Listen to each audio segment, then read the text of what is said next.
پھر مجھے کربلا یاد آ گیا کہ یہی مہینہ تھا، 10 محرم تھی اور جمعے کا دن تھا اور نماز کا وقت داخل ہوا تو امام علی مقام نے اپنے لشکر کے سردار زہیر سے فرمایا ان سے کہو جنگ بند کریں یا تھوڑی دیر کے لیے رک جائیں، میں نماز پڑھ لوں، ہمیں نماز پڑھنے دیں۔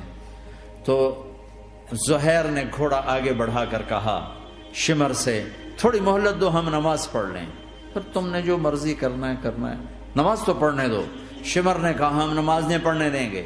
ایک اور کوفی کھڑا تھا، اس کا نام حسین بن نمیر، انہوں نے کہا تمہاری نماز ہوتی ہی نہیں۔ انہوں نے کہا لعنت ہے تم پر، جس گھر کی طفیل نماز ملی ان کی نہیں ہوتی۔ تو انہوں نے واپس آ کر عرض کی حضور وہ نماز پڑھنے کے لیے جنگ نہیں روکیں گے۔ کہا اچھا پھر ہم نماز تو نہیں چھوڑ سکتے، میرے رب کی قسم اگر حسین نماز نہ پڑھتے تو انہیں کوئی فرق نہ پڑتا، لیکن ایک فرق پڑتا کہ پھر پیغام ادھورا جاتا، میسج ادھورا جاتا، اور میسج یہ دینا تھا کہ زیر خنجر بھی یہ پیغام سنایا ہم نے کہ ہم نے تلوار کی دھاروں کے نیچے بھی سر جھکانا ہے، اور ہم نے تڑپتے جسموں کے ساتھ بھی سجدہ کرنا ہے، اور ہم نے زخمی جسموں کے ساتھ بھی اللہ کے سامنے رکوع کرنا ہے، اور ہم نے خون آلود جسموں کے ساتھ بھی رب کے سامنے کھڑے ہو کے آنے والی نسلوں کو پیغام دینا ہے کہ نماز وہ ہے جسے اس وقت میں بھی نہیں چھوڑا جا سکتا، تاکہ کوئی یہ کہہ نہ سکے میں کیسے پڑھتا، میری جاب تھی میں کیسے پڑھتا، میری آنکھ نہیں کھلتی میں کیسے پڑھتا، میری عادت نہیں۔ اللہ کی قسم یہ جنتی نہیں تھے، جنت کے سردار تھے، صرف جنتی نہیں تھے، جنت کے سردار تھے، صرف جنتی نہیں جنت کے سردار۔ اور یہ سرداری کب ملی؟ محنت کے بعد نہیں، پہلے ہی ابھی ماں کا دودھ نہیں چھوٹا تھا کہ میرے نبی نے فرمایا حسن حسین جنت کے نوجوانوں کے سردار ہیں، اور ایسا پیار تھا کہ دونوں کو عرب سردار بچہ اٹھانا اپنی ذلت سمجھتے تھے، بچے نہیں اٹھاتے تھے، سب کے سامنے پیار نہیں کرتے تھے، لیکن آپ حسن حسین کو یہاں اٹھاتے، پھر یہاں ہی نہیں اٹھاتے تھے، یہاں کندھوں پہ بٹھاتے، یہاں۔ اور ایک عرب بدو حیران ہو کے دیکھ لیں یا رسول اللہ یہ آپ کیا کر رہے ہیں؟ مثلا یہ کتنی عیب کی بات ہے کہ آپ جیسا سردار اور یہاں بچوں کو بٹھایا ہوا ہے۔ کہنے کا آپ ان سے بہت پیار کرتے ہیں؟ کہا ہاں میں ان سے بہت پیار کرتا ہوں، اور صرف میں نہیں کرتا، اللہ بھی ان سے پیار کرتا ہے۔ اور بتاؤں جو ان سے پیار کریں گے اللہ ان سے بھی پیار کرے گا، جو ان سے محبت کریں گے اللہ ان سے بھی محبت کرے، اللہ بھی ان سے محبت کرے۔ پھر ہم نے دعا مانگی یا اللہ جو ان سے پیار کرے تو ان سے پیار کر، جو ان سے بغض رکھے تو ان سے بغض رکھ۔ حضرت حسن سر سے لے کر کمر تک اللہ کے نبی کی 100% کاپی تھی، چہرہ یہ آدھا حصہ اوپر والا نبی کے مشابہ، یہاں سے نیچے پاؤں تک علی کے مشابہ، باپ کے مشابہ۔ حسین اس کا الٹ، سر سے لے کر کمر تک علی کے مشابہ، کمر سے لے کر پاؤں تک اللہ کے نبی کے مشابہ۔ اس مشابہت پر ہمارے نبی کہا کرتے تھے حسن میرا بیٹا ہے، حسین علی کا بیٹا ہے۔ ہائے ہائے کیا کیا لاڈ لڈائے اور کیا لوگوں نے کر دیا ان کے ساتھ۔ نماز جیسے عظیم عمل میں، نماز جیسے آپ رکوع میں ہوتے تو حسن آ کر نا پاؤں میں گھس جاتے تھے، یہاں سے نکلتے ادھر، یہاں سے نکلتے یوں۔ سجدے میں جاتے تو کمر پہ بیٹھ جاتے تھے، فرض نماز کا سجدہ۔ تو ایک دفعہ پہلی دفعہ جب یہ قصہ ہوا تو آپ نے سجدہ لمبا کر دیا، بچے کے اتارا نہیں، اٹھے نہیں، سجدہ لمبا کر دیا۔ پچھلے پریشان ہو گئے کہ اتنا لمبا سجدہ کہیں آپ فوت تو نہیں ہو گئے۔ تو جو پہلی صف میں تھے نا انہوں نے یوں کر کے دیکھا، چکر کی وہ دیکھا تو حسن کمر پہ چڑھے ہوئے، تو قریب ایک آدمی نے آگے ہاتھ بڑھا کے کھینچنا چاہا، تو آپ نے یہاں سے دیکھا ہاتھ آ رہا ہے، تو آپ نے اپنے ہاتھ سے یوں اشارہ، نماز میں یوں اشارہ کیا کہ میرے بچے کو نہ چھوڑو۔ جب حسن خود اترے پھر آپ سجدے سے اٹھے۔ کبھی حسین چڑھ جاتے تھے، کبھی حسن چڑھ، دونوں ہی چڑھتے تھے۔ یہ اس طرح حسن کے بعد کبھی یہ کبھی وہ، کبھی یہ کبھی وہ۔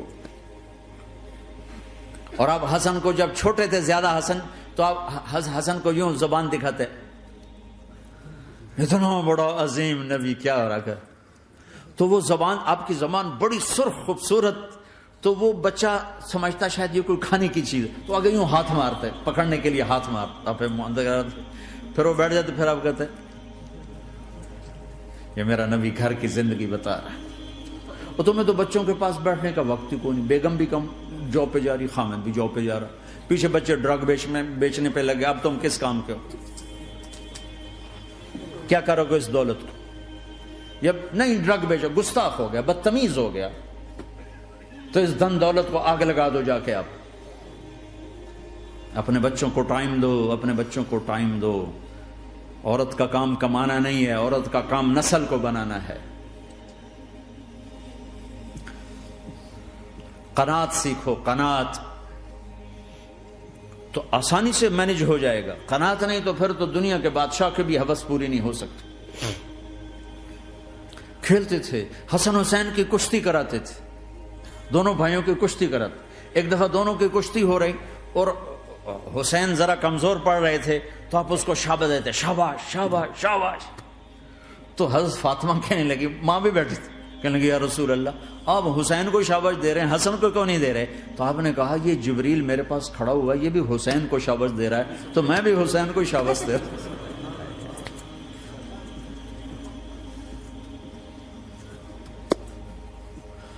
ایسی ہستیاں، لیکن ایک سبق ہے، یہ ہونا چاہیے تھا تاکہ امت کو پتہ چلے کہ دین کتنی قیمتی چیز۔ وہ جی اللہ بڑا غفور الرحیم ہے، میں نہ ہمیں ڈرایا کرو۔ ہاں اللہ بڑا غفور الرحیم ہے، لیکن اس کا کوئی عدل بھی ہے۔ رات کا شراب پینے والا اور رات کو مصلی پہ رونے والا برابر ہو جائیں گے، تو پھر یزید حسین کو ایک ہی جگہ بٹھا دو، پھر کربلاؤں کے لیے رونا چھوڑ دو۔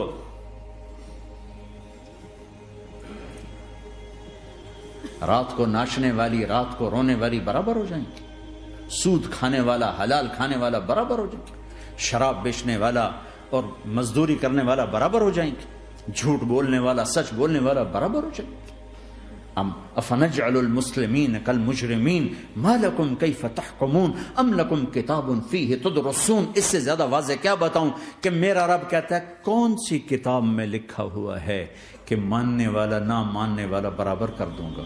کون سی کتاب میں؟ اللہ کو یہ کہنا پڑ رہا ہے ام لکم کتاب فیہ تدرسون، کس کتاب میں یہ لکھا ہوا ہے؟ ام نجعل المتقین کالفجار، ایک بدماش اور ایک فرمانبردار کو برابر کر دوں؟ کہاں لکھا ہوا ہے؟ ایسی ہستیاں، جنگ سے پہلے اونگ آ گئی، آنکھ کھلی تو ہنسنے لگے۔ بہن نے پوچھا یہ تو ہنسنے کا موقع نہیں، کیوں ہنسے ہو؟ زینب کہا بہن اللہ کے نبی خواب میں آئے، فرما رہے ہیں بیٹا میں لینے آ چکا ہوں، تو اب نہ پڑھے نماز، اب کیا مسئلہ ہے؟ جنت کے لیے تو کرنا ہے سب، یہ جنت کے لیے تو کر رہے، اللہ کے لیے تو کر رہے کہ سر دادن و جان دادن نہ آئے از لذت دیدارش، خسرو چتواں گفتن سر دادن و جان دادن نہ دیدہ رخ یارے۔ اس اللہ کے لیے تو سر کٹا رہے ہیں، تو وہ تو راضی ہو چکا ہے، نبی آ چکا ہے، آؤ بیٹا میں لینے آ چکا ہوں، تو اب نہ پڑھیں نماز۔ نہیں نہیں، برمنگم والوں کو کون بتائے گا کہ نماز کیسی چیز ہے؟ انہوں نے کہا جی وہ نہیں جنگ روک رہے گا، پھر چلو نماز پڑھو، نماز تو نہیں چھوڑی جا سکتی۔ آدھوں کو روک دیا تم جنگ کرو، آدھوں سے کہا تم نماز پڑھو، آدھوں نے نماز پڑھی، آدھوں نے جنگ کی۔ پھر جنہوں نے نماز پڑھی انہوں نے کہا تم آگے بڑھ جاؤ، ان سے کہا تم جا کے پیچھے اللہ کے بارگاہ میں سجدہ کرو۔ 1400 سال کی تاریخ میں ایسے نمازی میری نظروں سے نہیں گزرے، اور ایسی نماز نہیں پڑھی گئی نبی کے زمانے کے بعد۔ آپ نے بھی صلاۃ خوف ایک پڑھی تھی، وہ نبی تو نبی ہوتا ہے، اور کیا ان کا حال تھا، خون و خون، اپنے خون سے وضو کیے یا کربلا کی مٹی سے تیمم کیے؟ جب سجدوں میں سر رکھ کے سبحان ربی الاعلی کہا ہوگا تو دھرتی میں کیا ہلچل مچی ہوگی۔